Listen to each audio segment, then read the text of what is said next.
हर किस्म के रूहानी जिस्मानी मसाइल और वज़ाइफ के लिए पीर इकबाल कुरैशी चैनल को सब्सक्राइब करें। रहमानिर्रहीम। आज आपको कुरान हकीम से ऐसा मुजर्रब अमल देना है कि इंसान को ज़िंदगी में इसकी बहुत अशद ज़रूरत पड़ती है। ख़ास तौर पे जब इंसान अपने औलाद में से किसी का रिश्ता करता है या मियाँ बीवी का आपस में रिश्ता कायम होता है तो उनमें दरार पैदा हो जाती है और बाज़ औक़ात ख़ावंद छोड़ के चला जाता है, बाज़ औक़ात बीवी छोड़ के चली जाती है। जब इंसान अलविदा करता है अपनी औलाद को, बेटी को रिश्ता देकर शादी करके जब अलविदा करता है तो उसके जो ससुराल वाले हैं वो उसको वापस नहीं आने देते और तंग करते हैं, वो अपने मेके नहीं आ सकती। या कोई भी रिश्ता इंसान से टूट जाता है, जुदा हो जाता है या उससे मुतनफ़र हो जाता है तो उसके लिए अल्लाह तबारक व तआला ने कुछ चीज़ें ऐसी बयान फरमाई हैं कुरान हकीम में। कुरान पाक जो है ये ऐसी किताब है जिसके मानी पे आप गौर करें तो आपको अपनी हर परेशानी का हल कुरान हकीम में से मिलेगा। कुरान आपकी हर परेशानी को ज़ाइल करने के लिए आपकी मदद मावनत करेगा। लेकिन चूँकि हम मुसलमान जो है आज कुरान हकीम से दूर होते गए और बहुत दूर चले गए और कुरान पाक को हमने पसे पुश डाल दिया और सिर्फ जो है अपने मैयत के लिए इसको पढ़ा और खोला। लेकिन अगर हम अपनी परेशानियों के लिए कुरान हकीम से रजू करें तो हमें कुरान पाक में आज असरे हाजिर की हर परेशानी का हल मिलेगा। चूँकि मेरा मकसूद होता है कि हर चीज़ का हल कुरान हकीम से अख़ज़ किया जाए, निकाला जाए। अब कुरान पाक के अंदर हज़रत मूसा अलैहिस्सलाम का वाक़या मौजूद है। हज़रत मूसा अलैहिस्सलाम जब पैदा हुए तो फ़िरऔन ने 70,000 बच्चों को ज़िबा किया, कत्ल का ऑर्डर किया ही नहीं किया। अब आपकी वालदा आपको जब दूध पिला रही थी तो आपको परेशानी थी कि अब ये बच्चा जो है ये कत्ल हो जाएगा, मुझसे जुदा हो जाएगा, मुझसे छीन लिया जाएगा। अब आपको खौफ हो कि ज़मीन कोई छीन लेगा, जायदाद कोई छीन लेगा, घर कोई छीन लेगा, औलाद कोई छीन लेगा। अक्सर औरतें ये घर के जो मसाइल होते हैं कि माँ कहती है बहू छीन लेगी बेटे को और बीवी कहती है कि माँ छीन लेगी मेरे शौहर को, या इस तरह किसी भी चीज़ के हाथ से जाने का खौफ हो या वो हाथ से जा चुकी हो तो आप उसके लिए ये अमल कर सकते हैं। अब यहाँ पे देखें हज़रत मूसा अलैहिस्सलाम की वालदा को खौफ था कि मेरा बेटा छिन जाएगा मुझसे।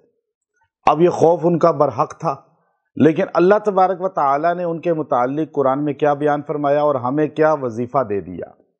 अल्लाह रब्बुल इज़्ज़त ने फरमाया व औहैना इला उम्मी मूसा अन अर्ज़िही, मैंने वही की ए उम्मे मूसा, यानी मूसा अलैहिस्सलाम की माँ को, वालदा को अल्लाह ने वही फरमाई कि आप इसको दूध पिलाएं, आप इनको दूध पिलाती रहें। और आप फ़इज़ा खिफ़्ती अलैहि, और जब आपको परेशानी हो कि अब उनके क़यादा आ चुके हैं, अब वो आकर छीन लेंगे या इसको शहीद कर देंगे, तो उस वक़्त फ़अल्क़ीही फ़िल यम, आप इसको पानी में फेंक दें, आप इसको संदूक में रखें, दरिया में फेंक दें, आप दरिया के हवाले कर दें। अब इसके बाद क्या होगा, अब अल्लाह हमें समझा रहा है।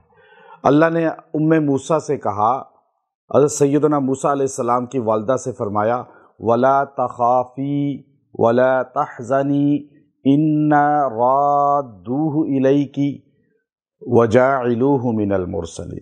अब हमने जो वजीफ़ा पढ़ना है वो यहाँ तक, वला तख़ाफ़ी वला तहज़नी इन्ना राद्दूहु इलैकी। अल्लाह ने कहा वला तख़ाफ़ी, आपने खौफ नहीं करना। खौफ होता है ना, बाहर के जो ताल्लुक़ है उसे खौफ कहते हैं, यानी इंसान का चेहरे से पता चलता है कि डर गया है। अब इंसान के आसाब से पता चलता है कि कांप रहा है, डर गया है, इसे कहते हैं वला तख़ाफ़ी, आपने खौफ नहीं करना। वला तहज़नी, अंदर दिल में परेशान है, डरा हुआ है, ज़ाहिरन शो नहीं कर रहा, अंदर की परेशानी है कोई, उस परेशानी को भी इख्तियार नहीं करना। अब आपको दोनों परेशानियों से निजात मिलेगी इसकी वजह से। आप अगर किसी के मुताल्लिक़ अंदर से कुड़ रहे हैं किसी चीज़ के मुताल्लिक़, या आप ज़ाहिरन किसी से परेशान हैं کہ آپ کی وہ چیز چھین لی گئی ہے، جدا کر لی گئی ہے، تو آپ کو ان دونوں چیزوں سے نجات مل جائے گی۔ وَلَا تَخَافِي وَلَا تَحْزَنِي، اللہ نے کہا اِنَّا رَادُّوهُ إِلَيْكِ، اِنَّا رَادُّوهُ إِلَيْكِ، میں اس کو واپس تمہیں لوٹا دوں گا۔ اللہ نے کہا میں آپ کو واپس کر دوں گا یہ موسیٰ، یہ آپ کو واپس ملے گا، اور خالی نہیں ہے کہ واپس ملے گا، اس کو میں آپ مجھے دیں گی موسیٰ جو ہے وہ اپنا بیٹا بنا کر جب میرے لیے حوالے کریں گی، جب میں آپ کو واپس دوں گا تو اس کو موسیٰ رسول اللہ بنا دوں گا، موسیٰ نبی اللہ بنا دوں گا، وَجَاعِلُوهُ مِنَ الْمُرْسَلِينَ۔ اب دیکھیے آپ کی جب کوئی چیز جدا ہو جائے تو پتہ یہ چلا کہ جب آپ یہ وظیفہ پڑھیں گے تو اللہ آپ کو اس سے بہتر چیز واپس کرے گا، یعنی وہ رشتہ پیار والا کر کے واپس کر دے گا۔ یعنی آپ سے جدا ہوا رشتہ، جو خامن جدا ہو گیا، مرد بیوی جدا ہو گئی، اب اس طرح آپس میں دراڑیں پڑ گئی، زمین جائیداد مکان کوئی چیز دکان کوئی چیز چھین لی گئی، اب آپ اس وظیفے کو اختیار کریں۔ اب ناراضگیاں چل پڑیں، آپ اس کے لیے اس وظیفے کو اختیار کریں، اللہ تعالیٰ پہلے سے بہتر کر کے آپ کو واپس لوٹائے گا۔ قرآن نے کہا نا، حضرت موسیٰ علیہ السلام کی والدہ سے کہا۔ اب دیکھیے آپ یہ آیت آپ کتنی بار سن چکے ہوں گے، لیکن اس کو اس انداز میں اصل میں ہمارا مقصود کیا ہے، ہر چیز کو قرآن حکیم ہی سے نکالا جائے۔ اب یہ آیت سارے پڑھ لیں، جو جملہ پڑھنا، یہ سورہ قصص کی آیت نمبر 7 ہے، 7 نمبر آیت ہے، اور اس کا یہ حصہ آپ نے پڑھنا ہے۔ پوری آیت کو آپ ترجمہ غور کریں اور اس حصے کو آپ پڑھیں۔ اب سارے پڑھ لیں۔ وَلَا تَخَافِي وَلَا تَحْزَنِي إِنَّا رَادُّوهُ إِلَيْكِ، ہاں بس اتنا جملہ پڑھنا ہے کہ خوف نہیں کرنا، غم نہیں کرنا، ہم آپ کو واپس لوٹائیں گے یہ۔